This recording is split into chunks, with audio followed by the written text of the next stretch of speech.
Bonjour et bienvenue sur la chaîne du chasseur d'étoiles de midi, chaîne de réflexion et d'humour sur les 12 coups de midi. Bon, on va voir si c'est Beyoncé comme on m'a dit ce matin. Donc voilà, ça va commencer. Petit résumé des 12 coups de midi, présenté à 11h50. Bah oui, je pensais que c'était 11h. Jean-Luc Reichmann, je pensais que c'était 11h55 les 12 coups de midi. Là, ça fait 2 3 jours que c'est à 11h50. Alors, il y a des gens, bah alors, franchement, passons. Le maître de midi, donc voilà, donc comme j'ai dit toujours, il ressemble vraiment à Checky Cario. En plus, il paraît qu'il a des origines espagnoles. Il est venu avec sa cousine et sa tata. Alors, au coup d'envoi, la première question: quel monument parisien est devenu en 2021 une œuvre d'art signée Christo? Donc bien sûr, c'était l'Arc de Triomphe. Donc voilà, donc après vous aviez Aurélie. Oui, c'était ça qui était venu. Non, c'était le contraire. C'était Édouard qui était venu avec Aurélie, qui faisait des bisous avec ses doigts. Alors, 56% des Français pensent que les sondages sur les intentions de vote à l'élection présidentielle, eh bien, sont trop nombreux. Après, donc, vous aviez Léa qui était venue avec papa et maman, qui avaient leur goutte à goutte. Alors, avec qui Elton John a-t-il fêté Noël en duo en chantant Merry Christmas? Eh bien, c'était avec Mariah Carey. Après, vous aviez donc Margot avec des amis étudiants. Donc, voilà. En Belgique, que traque le projet The Flemish Scuttler à l'aide de l'intelligence artificielle? Eh bien, des députés sur leur téléphone. Pardon. Ensuite, pour le maître de midi, bon voilà, donc il nous a dit qu'il était d'origine espagnole. Il a raconté des petites coquilles de ses élèves, donc voilà. Ensuite, alors, quelle est la couleur de la tunique des gardes de Buckingham Palace? Donc, bien sûr, it is red. Ensuite, avec la peau de quel animal la maroquinerie du village basque de Banca fabrique-t-elle ses produits? Eh bien, c'était avec de la truite. Ensuite, en octobre dernier, qu'est-ce qui a entraîné une bagarre générale dans un spa en Andorre? Eh bien, c'était un prout, donc voilà. Et ensuite, qu'est-ce que François Ozon a été obligé de faire pour utiliser la chanson In Between Days de The Cure dans son film Été 85? Eh bien, de changer le titre du film, puisqu'au départ, il voulait l'appeler 84, et donc comme la musique était sortie en 85, donc voilà, donc sur cette question, eh bien, Margot est passée au rouge. Qui dit rouge dit duel. Elle a pris le garçon en duel, qui a eu une question qui semblait simple, hein. À qui Beethoven a-t-il adressé sa plus célèbre lettre? Bah, tu vas me dire à Élise. Eh ben non, c'est Thérèse. Bah, comment ça, Thérèse? Thérèse, je te prends et je te Bon, bah oui. Parce qu'il paraît que, comment dire, quand ils ont retrouvé la lettre à Élise, eh bien, ils ont dit toc que bah, c'est Élise et en fin de compte, c'était Thérèse. Bon, bah, sur l'origine, mais à partir du moment où on l'appelle la lettre à Élise, pourquoi ils ont changé le truc? Puisque bon, même si dans la vérité c'était la lettre à, comment dire, à Thérèse, mais pour tout le monde c'est la lettre à Élise. Pourquoi? Comment dire, quand vous allez sur YouTube, si vous tapez la lettre à Thérèse, vous avez Thérèse, je te prends, je te retourne, mais vous n'avez pas la petite musique de Beethoven. Mais bon, c'est les 12 coups de midi, c'est pas grave. Ensuite, Margot, Laurent et Lisa se sont retrouvés en coup par coup. Alors, qu'est-ce qui est prévu pour y fourrer la main? Et la mauvaise réponse était une palache. Ensuite, elle est arrivée. Alors bon, je ne sais pas si vous vous rappelez. Donc j'avais dit que Jean-Luc Reichmann donc avait posté une image. Donc c'était, je sais plus, c'était le 13 je crois. Hein. Donc attendez, j'essaye de retrouver l'image. Donc c'était le 13. Et donc il y avait sur cette image, j'avais agrandi et on pouvait voir. Donc il parlait de Valérie Benaïm. Donc moi sur le coup, je me suis dit, ça se trouve, c'est la prochaine étoile mystérieuse. Et ben non, donc bon, comme je l'avais dit, hein, c'était ou bien l'étoile mystérieuse ou elle venait faire la promo de son bouquin. Et donc, elle est bien venue faire la promo de son bouquin.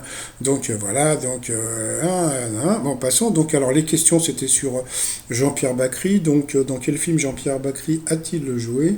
Eh bien, la mauvaise réponse, c'était une certaine évidence. Il n'a pas joué dans les uns et les autres, il avait joué dans Le Grand Pardon. Et dans Le Grand Pardon, il avait un rôle de Mac et qui envoyait chier une nana en disant laisse-moi jouer, casse-toi, un truc comme ça. C'était assez rigolo. Alors, en hommage à Jean-Pierre Bacry, le fait chier, voilà, sur le site trosmignon.com. Ensuite, quelle définition évoque une enseigne de la grande distribution? Eh bien, la mauvaise réponse c'était Dieu grec du commerce. C'est vrai que la 21e lettre de l'alphabet c'était U, c'était facile.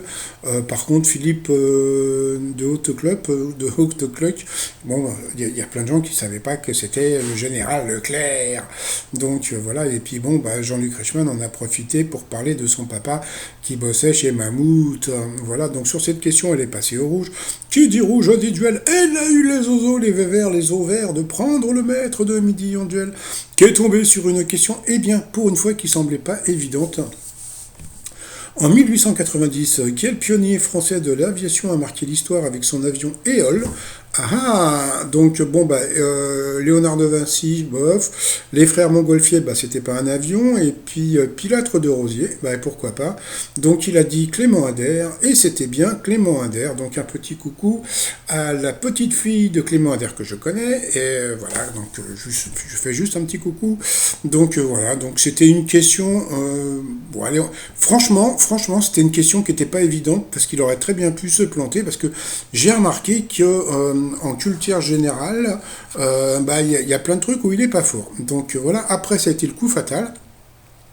Donc moi, pendant le coup fatal, j'ai eu un problème d'ordinateur, donc il a chauffé, donc il est là, donc il a zappé, donc je passe directement au coup de maître. Donc alors pour le coup de maître, dans un four, quel ustensile placé sous le grill reçoit le jus de viande?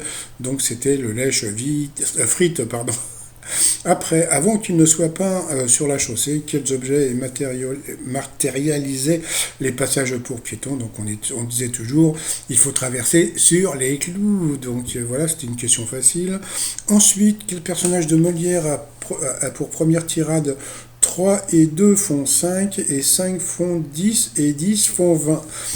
Il est parti sur la facilité, donc il est parti sur l'avare, et c'était le malade imaginaire, donc il l'a eu dans l'os.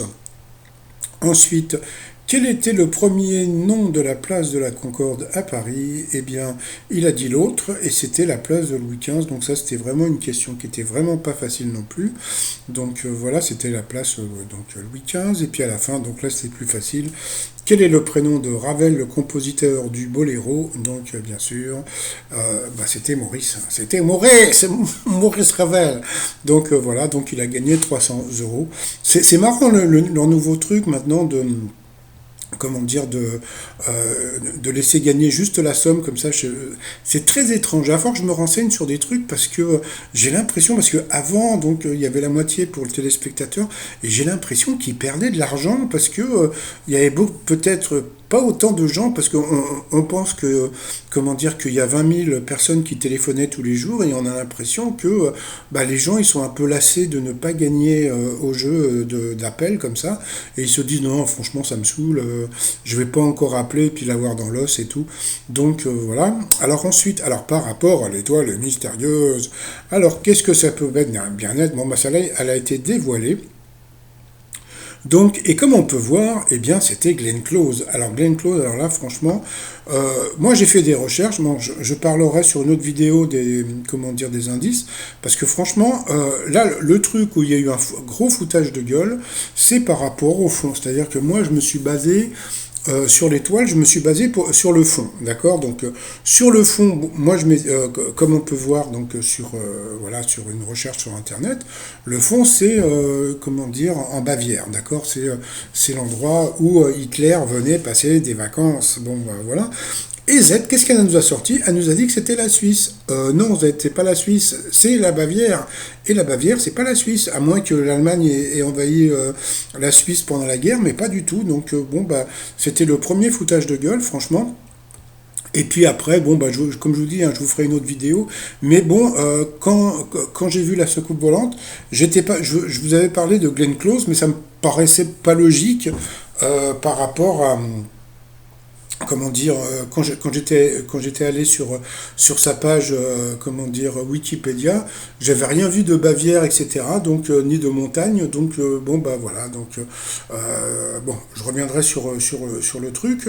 Donc bon bah ça y est. Donc il a gagné donc la tuture, etc., etc. Donc franchement, l'étoile mystérieuse, c'était un peu foutage de gueule parce que bah, je reviendrai sur une autre vidéo.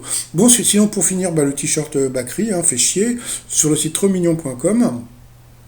Et sinon, bah voilà, donc il est content, 90 000 euros de gain, donc voilà, il est content, il est content. Allez, moi je vous souhaite une bonne journée et je vous dis à demain, portez-vous bien. Et puis bah, la personne qui ce matin m'a dit que c'était Beyoncé, eh ben c'était pas Beyoncé, et ben voilà.